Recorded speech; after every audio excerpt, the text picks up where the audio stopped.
Lorsque l'on désire partir à la découverte de la capitale girondine, on a souvent tendance à se concentrer sur le centre-ville historique et son prestigieux patrimoine. Mais aujourd'hui, je vous promets des surprises en partant sur le circuit de grande randonnée métropolitain qui traverse 17 des 28 communes de l'agglomération. Le GR, c'est un itinéraire de grande randonnée qui est balisé sur son ensemble et qui permet de découvrir les richesses de la métropole, que ce soit des richesses urbaines, mais aussi bien naturelles et culturelles. Une balade propice aux rencontres surprenantes, comme celle avec Jean Denis, un éleveur militant installé aux portes de la cité. On peut se nourrir aussi différemment, savoir il faut cuisiner, il faut revenir à des valeurs. Je veux dire, sans le consommateur qui ne change pas ses habitudes, la transition agroécologique ne se fera pas. Le temps d'un détour sur le GR métropolitain autour de Bordeaux, j'aimerais bien comprendre si partir en randonnée autour d'une grande ville a vraiment un sens.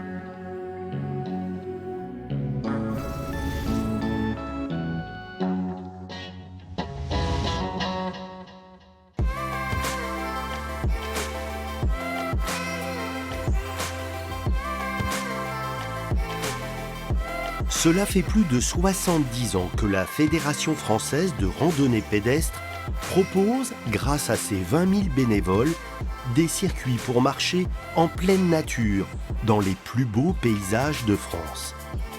Alors, autant vous le dire, ce fut une petite révolution quand en 2019, le circuit mis en place par la communauté urbaine de Bordeaux devint le premier parcours urbain à obtenir la labellisation Grande Randonnée.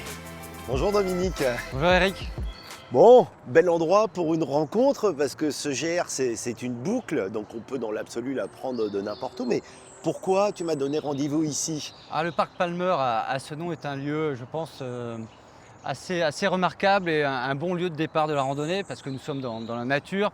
Tu peux voir la ville, on est vraiment à 2 pas, c'est un lieu aussi accessible en transport en commun, donc c'est vraiment un lieu idéal pour partir.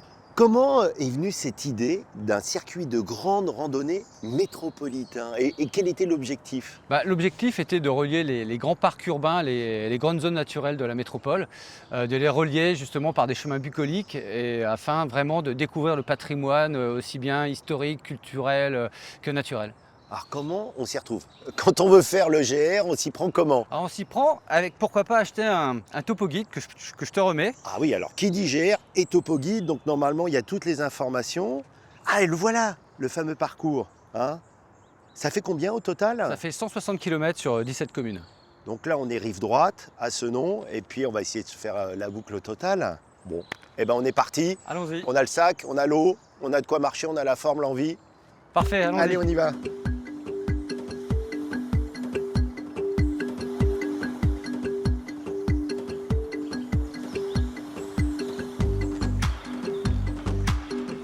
Si Dominique m'a proposé de commencer par le parc des Coteaux, c'est parce qu'il y a 20 ans, Bassins, Lormont, Senon et Floirac ont été les premiers à avoir l'idée de créer un fil vert reliant leurs parcs et jardins. Natalia est en charge de la gestion de ces 500 hectares d'espace naturel en zone urbaine. Natalia, j'ai l'habitude de travailler avec elle sur les parcours du GR dans les parcs. Bonjour Natalia. Bonjour, salut. Alors parlons de ces parcs, ces 4 parcs réunis. Peut-être on ne soupçonne pas la richesse en termes de biodiversité. Qu'est-ce qu'on peut voir si on a de la chance ici? On peut trouver par exemple des papillons protégés, notamment l'azuré du serpolet. On trouve aussi de nombreuses chauves-souris, de nombreux oiseaux, bon évidemment des chevreuils, des renards. Le parc est un vrai poumon vert pour ces milieux. Les gens demandent en fait l'accès à ces parcs. On voit qu'ils viennent passer les soirées même ici, profiter justement de la fraîcheur offerte par les arbres. La ville est là, hein. Bordeaux est devant nous, donc là on sent la pierre, on sent l'univers minéral. Il y a vraiment besoin de... Tu utilises le terme poumon vert, il est justifié ce terme-là. Oui, tout à fait. On le voit par exemple par des cartographies, des images en fait satellites sur la température des différents milieux. On le voit très bien. Le parc des Coteaux ressort en couleur bleue, donc fraîche, et les milieux à côté, par exemple les zones d'activité ou les lotissements, ils ressortent en couleur rouge. Donc on voit bien qu'il y a une vraie différence de température, souvent de plusieurs degrés. Donc c'est très important, c'est primordial de préserver ces espaces-là dans le milieu urbain. Natalia, on va te laisser retourner à ton travail. Et puis nous, on a des kilomètres qui nous attendent. Merci. Super. Bonne À bientôt, journée. bonne journée. Au revoir.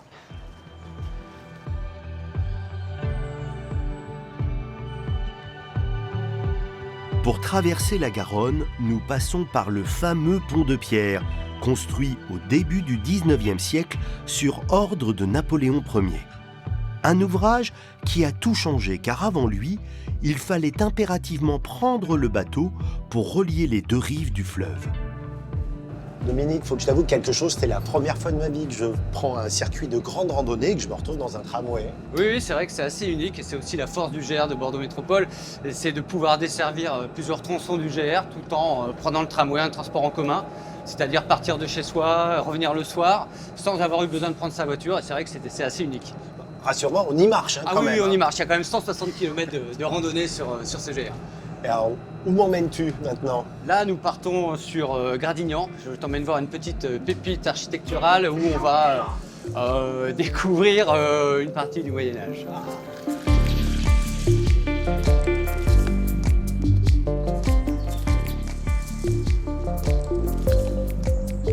Le petit signe, Ah ouais, le GR. on est sur la bonne direction.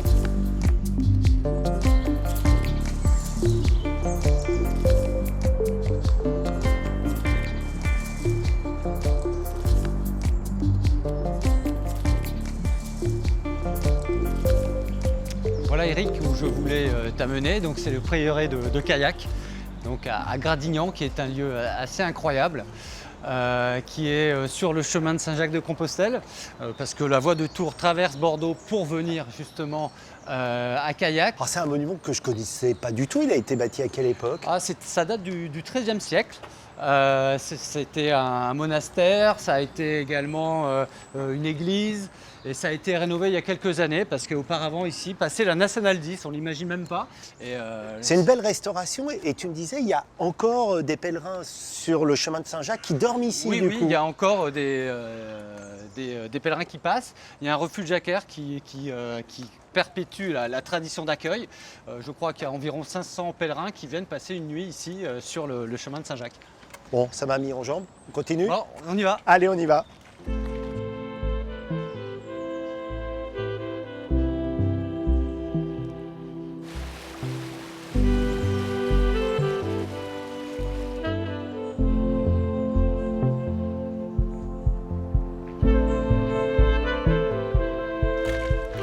C'est un des atouts du GR, on passe d'un paysage à un autre, aussi bien urbain que naturel.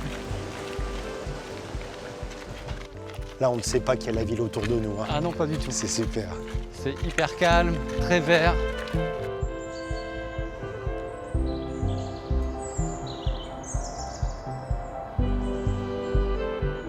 De la campagne à la ville, c'est un changement radical. Ah, totalement, après avoir suivi les berges de l'Aubourde, nous arrivons à Pessac. Le GR a cet avantage-là, c'est de relier des espaces naturels à des ensembles urbains remarquables. Et comme celui que tu vas découvrir là tout de suite, la cité Frugès qui a été réalisée par Le Corbusier. Et pour bien la découvrir, il faut avoir des bons conseils, c'est ça? En effet, je te laisse rejoindre Cyril qui va pouvoir justement te présenter ce site.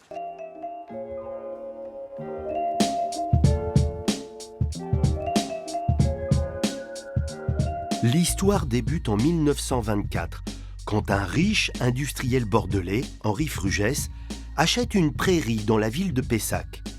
Son objectif, édifier une cité-jardin, des logements pour ouvriers.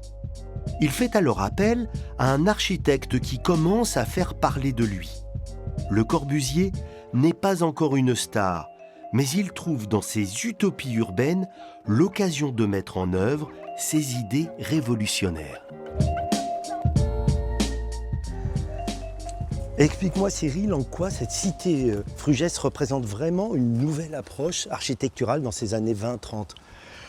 On est ici dans une expérimentation totale. On va vraiment faire en sorte que l'architecture, donc la plastique, mais la construction, mais aussi toutes les grandes préoccupations de l'époque, sanitaires, sociales, soient regroupées dans une même préoccupation qui est celle de l'habitat en fait. Alors, moi, ce qui me frappe, c'est ces modules avec des formes très colorées, puis beaucoup de fenêtres aussi. Et oui, ici on a une nouvelle façon de construire qui permet de s'affranchir des murs porteurs, en théorie en tout cas, et donc de construire avec une technique nouvelle pour l'époque qui est le poteau-poutre. Le fait de ne pas avoir de murs porteurs permet de faire des grandes ouvertures et une des signatures de Le Corbusier, c'est les fenêtres en bandeau, effectivement. Alors, il y a l'imagination, il y a le concept, mais enfin, il y a aussi le rendement derrière, parce que Tout à fait. Henri Frugès, qui fait la commande, il veut que ça sorte de terre. Oui, ici on fait le pari de l'introduction des techniques industrielles dans la construction. On veut construire rapidement, massivement, le moins cher possible. Alors, Et rapidement, ça veut dire quoi? Parce qu'il faut quand même du ici temps. on a construit 51 maisons en 2 ans, ce qui est absolument exceptionnel. Ouais. Cette cité Frugès, elle est reconnue au patrimoine mondial par l'UNESCO parce que c'est une étape dans l'architecture moderne du XXe siècle. Oui, en fait, c'est l'œuvre architecturale de Le Corbusier qui est inscrite sur la liste du patrimoine mondial. Et la cité Frugès est une des toutes premières œuvres, et en tout cas la première, qui est une œuvre aussi conséquente, puisque 51 maisons, c'est un plan d'urbanisme ici.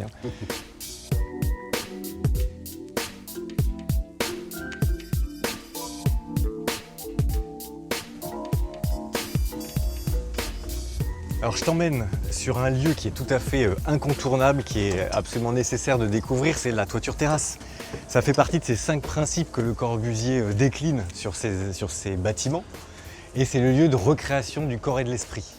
J'admire d'ici la silhouette de ces maisons, mais ce qui me frappe aussi, c'est les différents états. C'est quoi aujourd'hui la cité Frugès? C'est habité? Enfin, qu'en est-il? Oui, bien sûr, ce sont des maisons qui n'ont jamais cessé d'être habitées.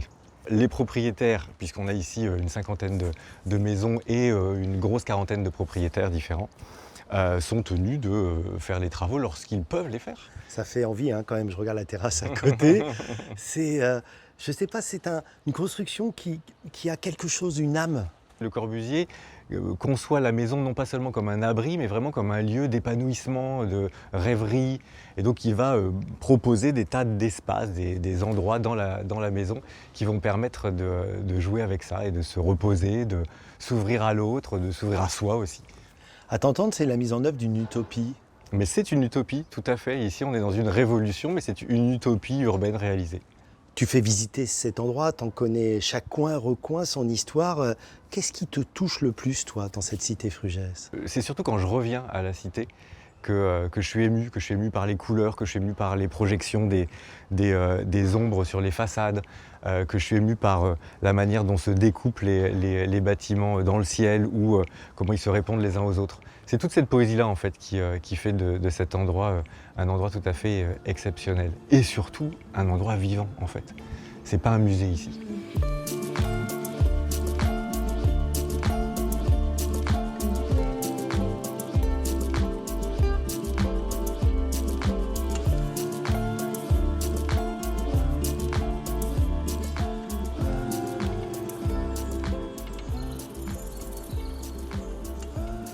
Pour rejoindre Dominique qui m'a promis encore des surprises, j'ai décidé de couper à travers champs, enfin plus exactement à travers vignes, car dans des villes comme Mérignac ou Pessac, on trouve encore des vignobles dont certains remontent au Moyen-Âge. Il faut savoir que durant des siècles, le vin produit à Bordeaux l'était aux portes de la cité, et à cette époque-là, ici, c'était la campagne.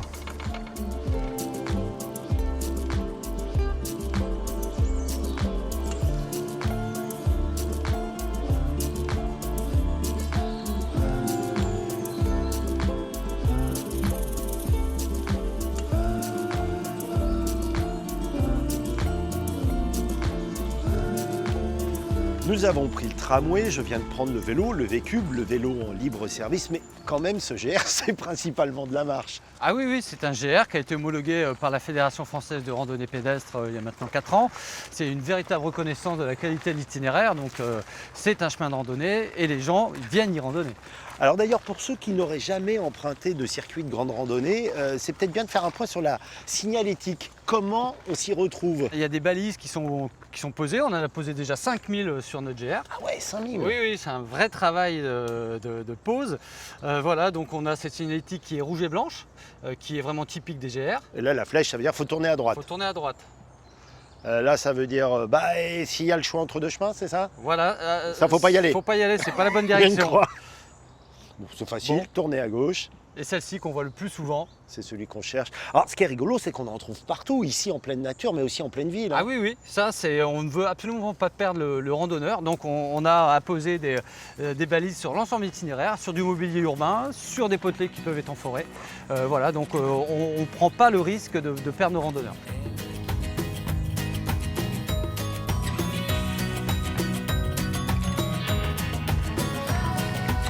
Bonjour. Bonjour.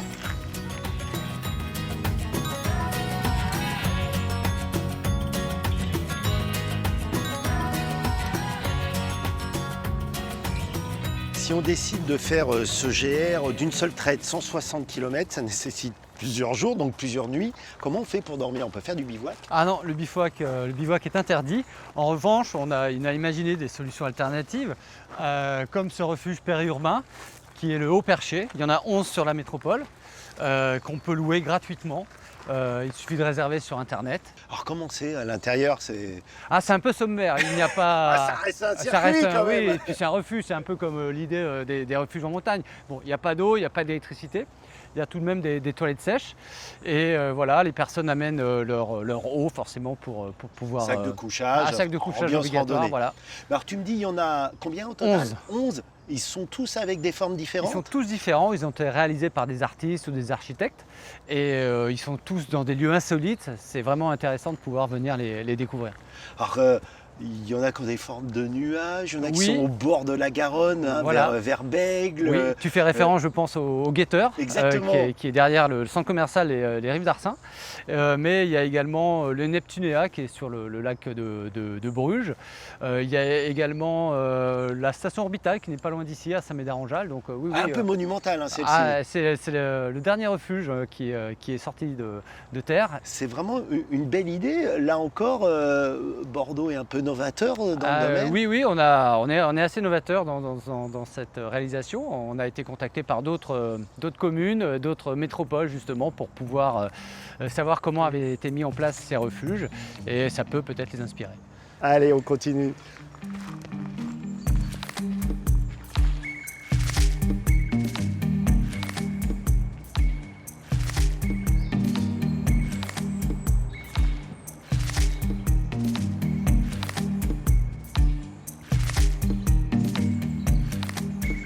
Moi qui pensais très bien connaître Bordeaux et ses alentours, il y a vraiment des lieux que je découvre grâce à ce GR. Là, par exemple, nous sommes en train de longer la réserve naturelle nationale des Marais de Bruges, 450 hectares sous haute protection, où l'on a inventorié plus de 3600 espèces différentes. L'objectif, c'est bien sûr d'avoir une zone de quiétude si importante pour cette biodiversité, mais on peut également se promener. Ici, la réserve est en partie en accès libre et gratuit. Sans oublier l'aspect éducatif, parce que la CEPANSO, qui gère cette réserve, accueille régulièrement les écoliers, les familles, pour les sensibiliser à l'importance et à la fragilité de ces milieux. Jean Denis, installé dans la réserve naturelle de Bruges, est un éleveur qui agit concrètement pour l'environnement.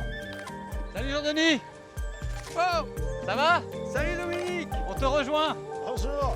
Notamment en participant au programme de protection mis en place par le Conservatoire des races d'Aquitaine. Bonjour Jean-Denis. Salut Jean-Denis! Salut Merci Dominique! de nous recevoir. Bah, écoute, avec grand plaisir.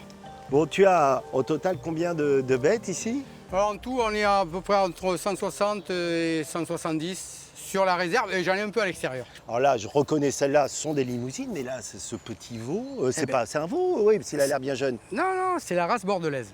La race bordelaise, je connais c'était pas. la race qui existait au début XXe siècle jusqu'à la dernière guerre. C'était la race pratiquement qui était unique à Bordeaux. C'est l'industrialisation de l'agriculture qui a fait qu'on a sélectionné race à viande, race à lait. Autrefois, la vache, elle travaillait, elle donnait le lait, elle élevait son veau, et à la fin de sa vie, elle finissait dans l'assiette.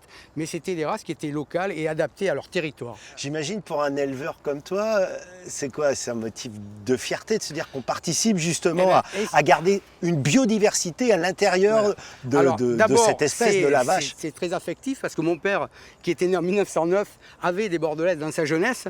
Et si vous voulez, il est décédé il y a 30 ans, donc il n'a pas la chance de les avoir vus. Donc c'est affectif et en même temps, c'est très important parce qu'aujourd'hui, il faut de la biodiversité aussi génétique. On se rend compte, aux États-Unis, la prime Holstein, ils se sont rendus compte qu'il y a juste plus comme 1 million de vaches. Ça arrive, c'est 2 rameaux uniquement. Donc ça peut être catastrophique, notamment on le voit avec les maladies. Résister au virus, Voilà. quand on n'a pas une diversité génétique, c'est perdu Voilà, d'avance. et quoi. voilà, le problème il est là. Dominique Jean-Denis, il est sur le circuit de ce GR. Ça permet donc de faire des rencontres et de découvrir qu'en zone périurbaine, on a des activités dignes de zone rurale. Oui, oui, et je trouve que le GR, justement, permet de valoriser ces acteurs du territoire. Il y a le territoire, mais il y a également ces acteurs, il faut vraiment chercher à les valoriser. Ça t'arrive de croiser des randonneurs? Ils viennent te voir? Dominique, il m'amène souvent des randonneurs. C'est son lieu, c'est son relais ici. Et c'est sympa d'avoir cette Ah, rencontre bien un sûr, peu fortuite oui, de gens j'aime qui, beaucoup. comme moi, découvrent. Voilà. De toute façon, moi je suis passionné, vous avez pu Ah vous oui. en rendre compte. Et puis la passion n'a de valeur que si on la partage. Voilà. Ah bah, elle était bien partagée. Merci beaucoup, c'était un super moment. Salut Dominique. À bientôt. Allez. Adieu. Ciao.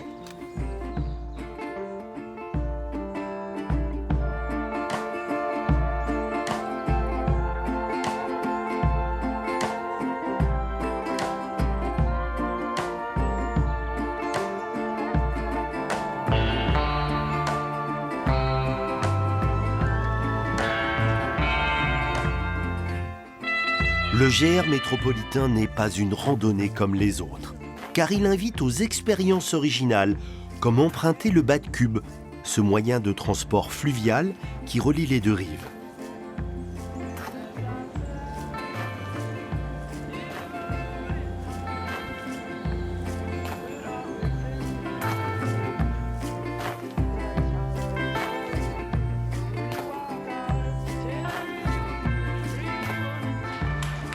C'est dingue, on est à Lormont, là je connais pas du tout quoi. Oui, oui, c'est un aménagement qui est tout récent, qui nous permet de nous rapprocher de la rocade et surtout du pont d'Aquitaine qui est juste là qu'on arrive à deviner, je sais pas si tu le vois. Ah ouais, juste derrière. Et donc on va passer juste en dessous, c'est assez incroyable, on a un super point de vue sur ce pont d'Aquitaine qui a maintenant une 50aine d'années. C'est assez méconnu, donc c'est plutôt bien de pouvoir t'y amener. Ah c'est incroyable hein. Ah ouais. Et franchement, quand on dit que le GR permet de découvrir des endroits, là, c'est le cas. C'est totalement insolite de pouvoir passer vraiment sur ce pont. peut-être toute cette structure de ce pont qu'on emprunte aussi souvent. En voiture surtout, Ah ouais. pouvoir le voir sous un angle différent en étant piéton.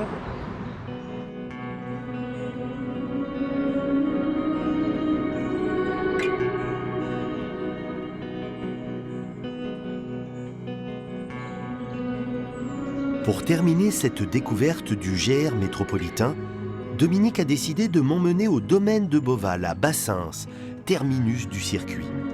Le site, occupé au Moyen-Âge par une forteresse qui sera rasée sur ordre du roi de France, est racheté au XIXe siècle par un riche armateur bordelais. Il développe le vignoble et investit sa fortune dans ce château qu'il agrandit et décore avec des symboles qui évoquent sa réussite. Moi, je suis assez surpris par cet étrange édifice. Qu'est-ce que c'est? Ah, c'est une éolienne qui a été inventée par l'ingénieur hydraulicien Monsieur Bollet, qui a permis d'alimenter ce château en eau potable, ce qui est un véritable luxe pour l'époque, qui était réservé vraiment aux familles les plus aisées. Toi qui travailles depuis longtemps sur ce GR métropolitain, j'imagine que, comme moi aujourd'hui, tu as découvert des tas de choses. Tu as été surpris pendant tout ce travail? En effet, ça fait 6 ans maintenant que je travaille sur ce GR et puis d'autres sujets bien sûr, mais je ne suis pas originaire de Bordeaux. Donc à travailler sur ce GR, ça m'a permis de découvrir vraiment les richesses de la métropole. J'y suis allé de surprise en surprise et maintenant j'ai vraiment à cœur de faire découvrir ce GR parce qu'il permet justement à ceux qui randonnent de découvrir toutes ces pépites. pas pourquoi, mais cette éolienne, elle me donne des petites envies quand même. Ah, peut-être que tu peux monter.